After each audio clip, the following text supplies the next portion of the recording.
A live look outside at a sunny summer day here in Colorado. July is UV Safety Awareness Month, a reminder about the dangers of ultraviolet rays and what it can do to your skin. And today we're joined by dermatologist Annalise Dawson with the Swedish Medical Center and skin cancer survivor Ken Landau. Thank you both for being here. And we know skin cancer is very prevalent here in Colorado. Ken, if you wouldn't mind, tell us a little bit about your diagnosis and how was treatment? Sure. Well, about 3.5 years ago, I was diagnosed with melanoma.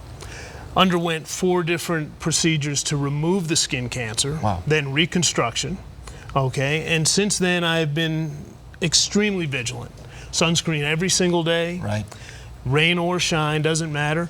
And twice a year skin checks to make sure that nothing else is coming up. Right, and congratulations on being a survivor. We know that skin cancer is preventable. What are some things that people can do? Yeah, so I mean, the vast majority of skin cancers are related to ultraviolet light exposure, and most of them we find them in areas of sun exposure. Sunscreen daily is critical, and I typically recommend that patients wear SPF 30 or higher on a daily basis. If you're going to be out for any extended period of time, wearing reapplying every 2 hours is very important. Right. But separate from sunscreen, seeking shade is really the most critical piece. So, avoiding direct sun exposure when possible, wearing protective clothing and hats, that's really most critical.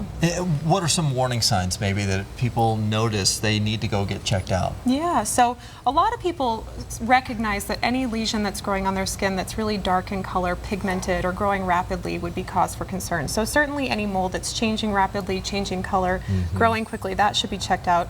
But separate from something that's dark in color, a lot of what we call non-melanoma skin cancers, basal cell carcinoma, squamous cell carcinoma, those growths tend not to have a dark pigment. They usually are more pink in color. So if somebody has a really a new growth that's pink or bleeding easily or scabbing that just doesn't seem to be resolving, that's also something that should be evaluated by a dermatologist. Right, and you mentioned sunscreen every day. We think about it in July, obviously, in the summer months, but I mean, the same should apply even in the winter months, I assume. Absolutely. I mean, Colorado is a state where we see so much ultraviolet light exposure at high altitude and just so many days of sunshine per year. Right. And especially with the emphasis on winter sports here.